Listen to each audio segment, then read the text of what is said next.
Howdy, boys and girls. Thanks for tuning into the show. You know how much I love you, how much I appreciate you. Heart bubbles to all of you. Do me a favor, share the show, text it out to a friend, share it to your social media. All applies and all means so much to me. I do truly appreciate your support. And I promised you guys, just because I'm doing a podcast on Spotify, go subscribe there too. Doesn't mean that I'm not going to show some love over here on the YouTube channel and also on the Rumble channel. So don't forget me over here on these other platforms. I'm going to provide all kinds of content all across all kinds of platforms. So thank you for the loyal listeners who have stuck with me and all the beautiful, wonderful comments you guys give me. I do appreciate you guys. So today's episode clip, I know on the visual clips like the YouTubes and the Rumbles, people like the shorter versions of the show. So I'm gonna, if you want like a longer form discussion, definitely go to the podcast on Spotify. But as far as YouTube goes, let's pack it. Let's go right to the let's get right to the point. Let's get right to the point.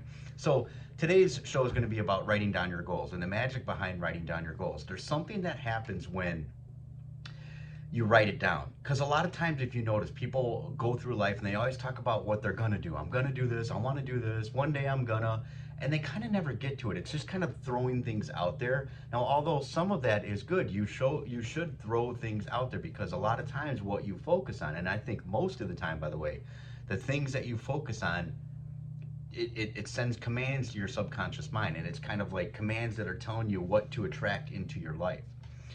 But I think there's something that puts it more, it's almost like a contract, something that makes it solidifies it more when you write it down. So just throwing it out there, so you have to commit to it. You can't just say, one day I think I'd like to, and just that's it. Like, write it down. What's your plan? What's your goal? Something does happen. There was a study, and I'm not going to quote this exactly. It's going to be a slightly paraphrased.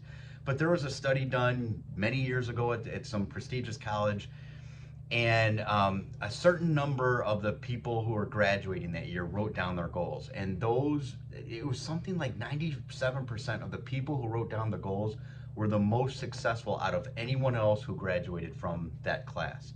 So, take that seriously. Write down your goals. Have a target. Have a plan. I can tell you, this is off the cuff. This is one that I just thought of right now. I remember in high school, I wrote down very specific goals. Now, some of them have already manifested, which is odd, and some of them are just so out there. Like, I remember very specifically, and by the way, I hid these written down goals somewhere in the high school that I went to. And one day I want to go back to the high school and say, listen, I literally unscrewed this plate in a wall. I know exactly the room it's at. I've never talked about this before. And I want to see if it's still there, and then see if we can go there and maybe get like a camera crew or some kind of like the local newspaper to go with me. And that'd be interesting to see if it's still there. But on my 18th birthday, I wrote down a few things, and I put it in there. I screwed it back in, and it might still be there. That'd be really cool if it was still there many years later. But a couple things I wrote down. This is odd. Now, at the time, you have to keep this in perspective. I had no singing lessons. I had no confidence. Never in a million years did I think I could be a singer in any way, shape, or form.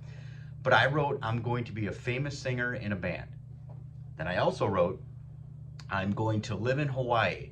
And then I wrote a couple other ones. I don't exactly remember all of them. I was a singer in a band. Now, I didn't make it famous, but I was a singer in a band. I did live in Hawaii. And the odd thing about that was in the Army. When I joined the Army, you get to, I think it's called like a dream list, and I don't know if that's the exact thing that it's called, but you write down destinations, like where you would like to be stationed.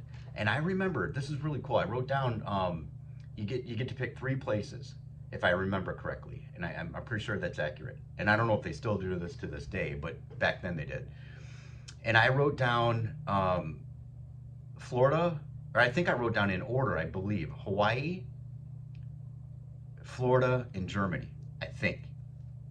And I remember turning it in, and the girl said, oh, Hawaii, you might as well just cross it off your list and pick another one, because you're not going to get it. Everyone picks Hawaii. No one ever gets it. You're basically just wasting one. So don't pick Hawaii. And I was like, well, I don't, just whatever. She's like, are you sure? You're kind of wasting one. Like, don't pick Hawaii. And I'm like, well, yeah, just keep it on there. She's like, okay, I'll process you through. I got Hawaii. Now, if I had listened to her, I wouldn't have got Hawaii. I would have got either probably Florida or Germany. I actually got Hawaii because I requested it. Pretty cool, huh? So now, is it because I wrote it down? Probably not. But it's weird how some things just manifest and work when you write them down. So be serious about your goals. It's like I said, it's like making a contract with yourself. Another thing you could do is kind of like a bonus part of this episode is ask yourself questions. Specifically in the morning, ask yourself very powerful questions. You could say to yourself, let's say you wake up in the day, in the morning, and you're not quite feeling it. You're kind of like, I'm not feeling it. I'm not quite there. You could ask yourself, what are two things I can do today to make sure I have an exceptional day? Now, just that question alone kind of sparks something. You feel a little bit energized when you ask a question like that. But think about it too, it also sets in motion. Questions set in motions to give you an answer. So ask yourself, what can I do to have an exceptional day today? What's two things I can do to have an exceptional day today? Like I said, just asking it, and asking it with a little enthusiasm helps too. But there's something about it, like you could say, you know what would be really cool today? Just again, if you're having a bad day, you're not quite feeling it. What's two things I could do to have an exceptional day? And let's just say you have this very special place you go to once in a while, and it has the best ice cream on the planet, and whatever. It has this great banana sundae. Just giving an example. And now maybe you're having a bad day, but now you say, you know what? I'm going to treat myself. I'm not having the greatest day, but I'm going to treat myself to that banana sundae at that special place I go to because that's going to be one thing that's going to make me have an exceptional day. See? And then what's the second thing you do? You know what? I'm going to play a game with my child today. I'm going to make sure I sit down, no phones, no devices. We're going to sit down, we're going to open up a board game, and we're going to laugh and we're going to play this game. And then you accomplish those two things, and now you've hit your goal for an exceptional day. Now you're no longer focused on maybe you're having a bad day. Now you can focus on I had my banana sundae and I played a board game with my child and I'm having a great day. And that's what I want you to do. That's what this show's about here on YouTube. I want you to enjoy your life.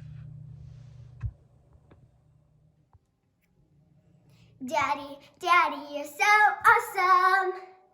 Daddy, Daddy, you're so cool. Yeah! I love you, Daddy.